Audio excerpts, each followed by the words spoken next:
লোকসভা নির্বাচন শেষ হওয়ার সঙ্গে সঙ্গেই এডিসি এলাকার বর্তমান শাসক দল তথা তিপ্রামাত্র দলের সুপ্রিমো প্রদ্যুৎ কিশোর দেববর্মন এক কঠিন সিদ্ধান্ত নিলেন।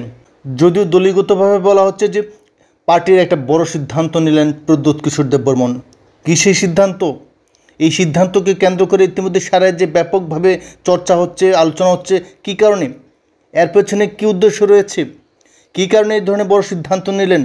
তিনি যে সিদ্ধান্ত ঘোষণা করেছেন সেই সিদ্ধান্ত অর্থাৎ বড় সিদ্ধান্ত কি রাজ্য প্রশাসনের সঙ্গে সংঘাত সৃষ্টি করবে? এই সমস্ত বহু প্রশ্ন আজ জনমনে দেখা দিয়েছে।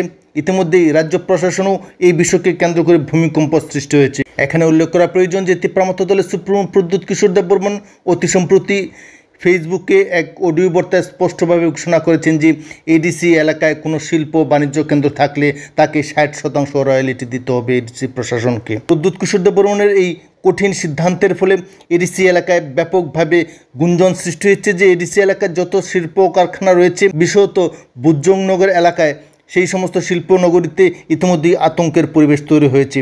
সমগ্র দেশের মধ্যে পিছিয়ে পড়া এই ছোট্ট পাহাড়ি রাজ্যে যেখানে শিল্প কারখানায় প্রায় বন্ধের পথে, ঠিক সেই মুহূর্তে শেষ পেরেক ঠুকে দিতে চাইছেন প্রদ্যুৎ কিশোর দেববর্মন, তেমনটাই দাবি করছেন শিল্পপতিরা। তারা দাবি করছেন যে প্রদ্যুৎ কিশোর দেববর্মন যেভাবে অডিও বার্তায় স্পষ্টভাবে ঘোষণা করেছেন যে এডিসি প্রশাসনকে 60% রয়্যালিটি দেওয়ার পরই ব্যবসা বাণিজ্য করা যাবে, শিল্প কারখানা পরিচালনা করা যাবে, তার আগে নয়। এ প্রসঙ্গে প্রদ্যুৎ কিশোর দেববর্মন উদাহরণ হিসেবে মেঘালয়ের প্রসঙ্গ টেনে এনেছেন। তাই স্বাভাবিকভাবেই রাজ্য সরকারের সঙ্গে এডিসি প্রশাসনের একটা তীব্র সংঘাতপূর্ণ পরিবেশ তৈরি হতে চলেছে। যদিও এডিসি প্রশাসনে রয়েছে তিপ্রামাত্র দল, সে সঙ্গে রাজ্য প্রশাসনের অংশও তিপ্রামাত্র দল, কিন্তু তা সত্ত্বেও এডিসি প্রশাসনের ফান্ড বৃদ্ধি করার জন্য প্রদ্যুৎ কিশোর দেববর্মন একের পর এক বোমা ফাটাচ্ছেন।